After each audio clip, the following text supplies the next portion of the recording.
In this lesson, lesson 6 of the Overcoming Depression series I created, I want to build on lesson 5 when I said, do not compare yourself with others.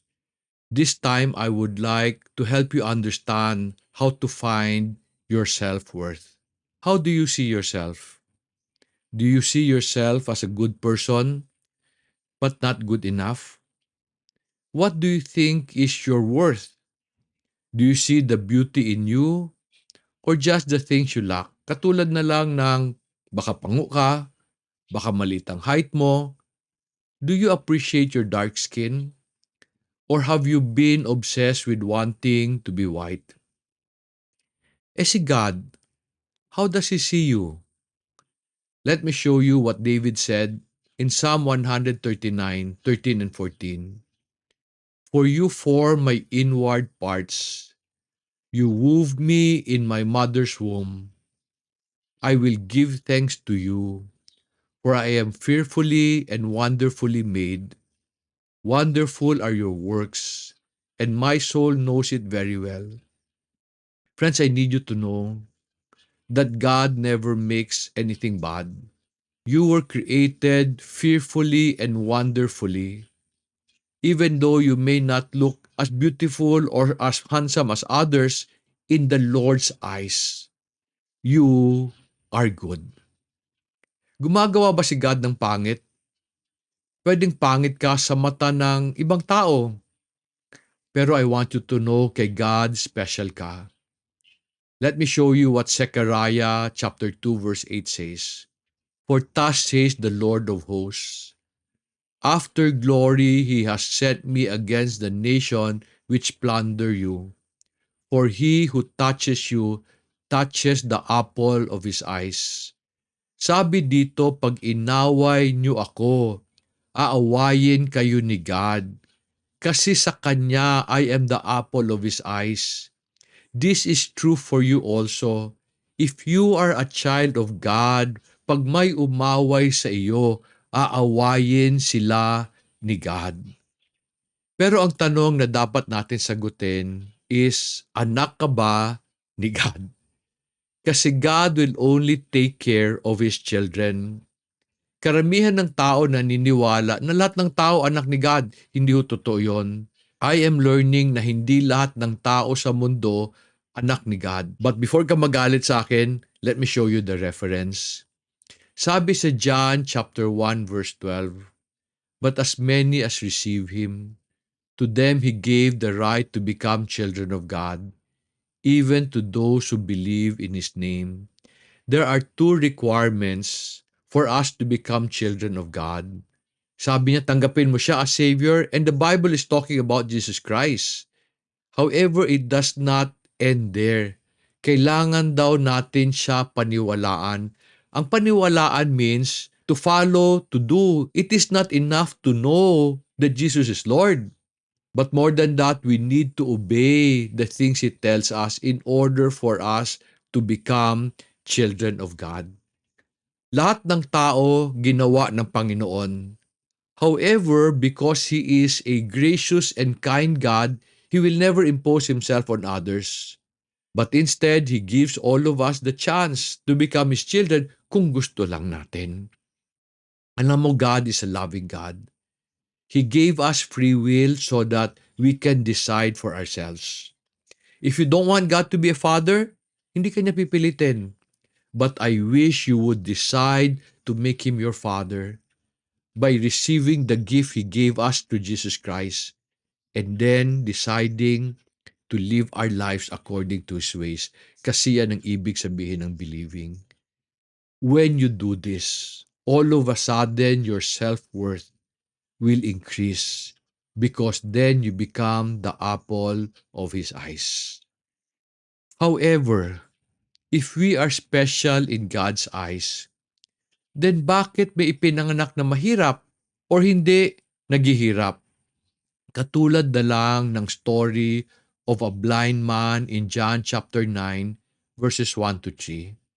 We read here, sabi, as he passed by, he saw a man blind from birth, and his disciples asked him, Rabbi, who sinned, this man or his parents, that he would be born blind? Jesus answered, it was neither that this man sinned nor his parents, but it was so that the works of God might be displayed in him. If you were in this man's shoes, how would you feel? Pinanganak ka na bulag. Will you ever hope to have a fruitful future? When Jesus was asked, sino ang may kasalanan sa pagkabulag niya? Jesus said, no one sinned, but it was done so that God can display His glory. That person was preserved for that moment, for God to use him to show the world His glory. Pero minsan sabihin mo, ang labo naman nun, di ba? But I need you to understand that man was special because God used him as an instrument for His glory. What do I mean? Huwag kang muna malungkot. Let me give you another story that would truly encourage you. Have you ever heard of the man named Nick Vujicic?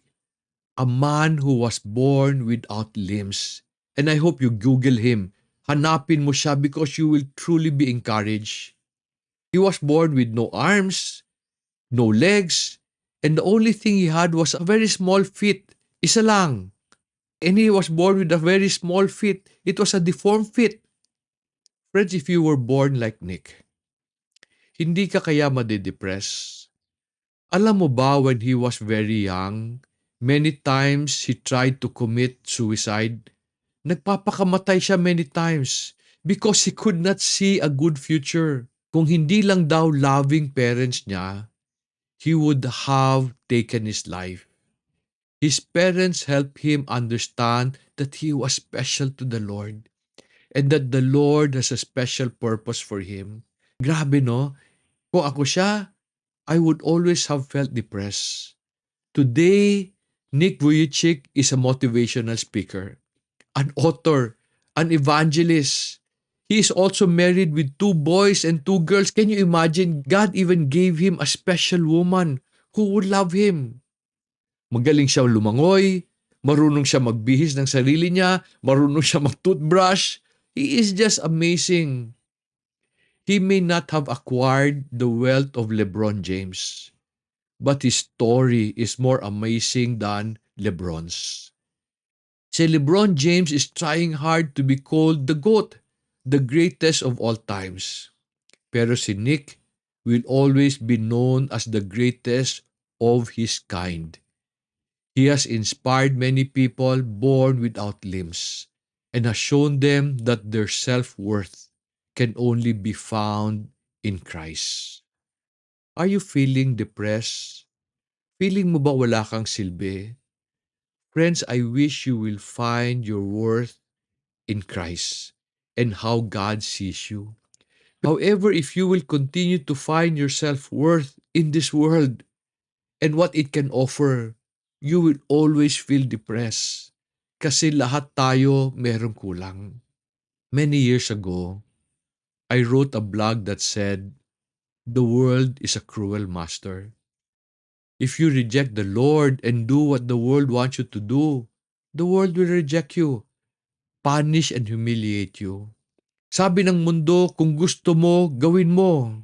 Magnakaw ka kung gutom ka, magsinungaling ka kung kailangan. Pero bakit ganon? Pag nagnakaw ka para makuha yung gusto mo, ang mundo rin ang magpapakulong sa'yo, hindi si God. Pag nagsinungaling ka para protektahan yung maling ginawa mo, ang mundo pa rin ang magpapanish sa'yo, hindi si God. It will be the world who will reject you. God tells us not to lie and not to steal so that we will not get into trouble, so that we will avoid the consequences of our sins. Some people would lie kasi ayaw nila na masama ang tingin ng ibang tao sa kanila. Some people would steal or even scam people for money so that they can have the life that they think will give them more worth. And yet when they do these things, they will live terrible consequences that would even give them lower self-worth.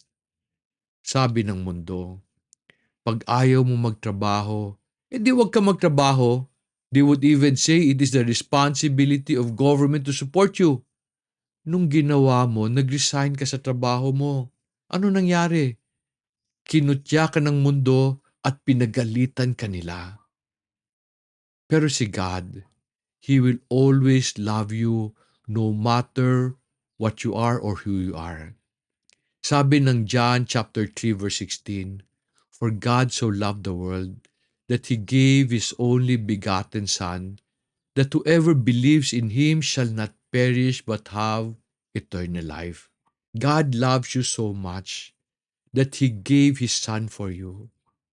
However, this does not mean that God will tolerate your foolish ways when you do things na hindi tama. He will not also remove the consequences of your sins para you can learn from them. While He will always love you, He will not bless you if you insist on doing what is against His will. Katulad ng sabi niya kay Cain in Genesis chapter 4 verse 6 to 7. Sabi ng verse 6, "Then the Lord said to Cain, why are you angry? And why has your countenance fallen? If you do well, will not your countenance be lifted up? And if you do not do well, sin is crouching at the door, and its desire is for you, but you must master it." We discussed this in lesson 1 in this Overcoming Depression series. Si Cain, his countenance fell, na-depress siya because ni-reject ni God yung offering niya. He felt his self-worth was based on his offering. So God came to him to encourage him. Sabi niya, Cain, huwag ka malungkot. Gawin mo lang yung tama. Kaso lang, he decided that his self-worth was based on how Abel made him look bad. Kaya ginawa niya, pinatay niya yung basihan ng self-worth niya. Friends, if you want to find your self-worth and live out your full potential, you must determine who the Lord wants you to be. God will never compare you with others. Kasi sabi natin sa lesson 5, iba yung binigay niya sa kanila na resources, iba yung abilities meron sila, iba yung regalo nila. So God will always see our worth based kung sino tayo, hindi kung sino tayo kumpara sa ibang tao. Pero no, mukhang mahirap abutin ang standards ni God kasi masyadong mataas. Do you know what I do in order to be able to be pleasing to the Lord? Ang ginagawa ko everyday, I compare myself with myself. I often ask, Dong, are you a better person than who you were yesterday? Are your trials bringing out the good in you, or are they exposing your sinful nature? Friends, I want to encourage you. Do you know why God created you in His image and likeness? Nakita ni David yung sagot in Psalm chapter 8 verses 4 to 6. David asks, "What is man that you take thought of him, and the son of man that you care for him? Yet you have made him a little lower than God, and you have crowned him with glory and majesty. You make him to rule over the works of your hands. You have put all things under his feet." Friends, you need to understand that God created you to be the caretaker of creation or the steward of the things He has entrusted to you. He did not design you for depression. He personally molded you with His hands to do great things for Him. When you compare yourself with others, you limit your potential. Instead, compare yourself with whom God wants you to be. The Bible teaches us that every human being has intrinsic worth and value because God created us in His image. Let me just remind you of what Genesis 1:27 said. God created man in His image. In the image of God, He created him. Male and female, He created them. The Bible also emphasizes that our self-worth is not based on our outward appearance, or our material possessions, but on our character and our relationship with God. In Samuel chapter 16 verse 7, God tells Samuel, "Do not consider his appearance or height, for I have rejected him."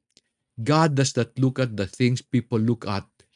People look at the outward appearance, but the Lord looks at the heart.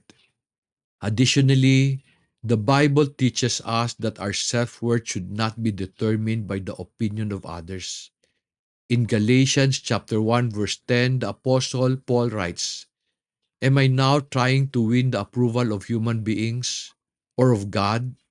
Or am I trying to please people?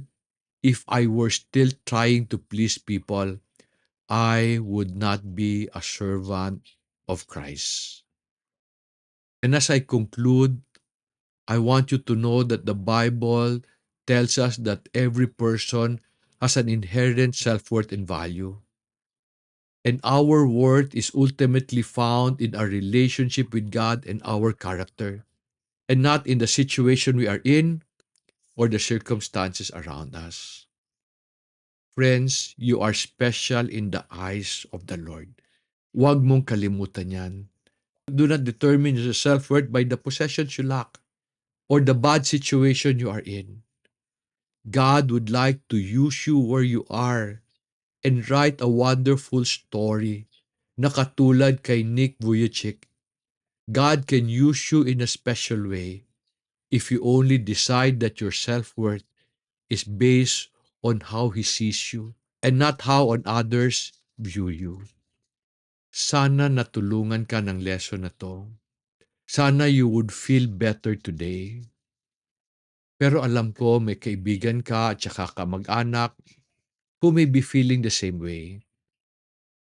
Will you help me help them? Kung natulungan ka ng video na to, will you share this video with them so that together we can help others live out their full potential before the Lord? Maraming salamat for listening and may God bless you.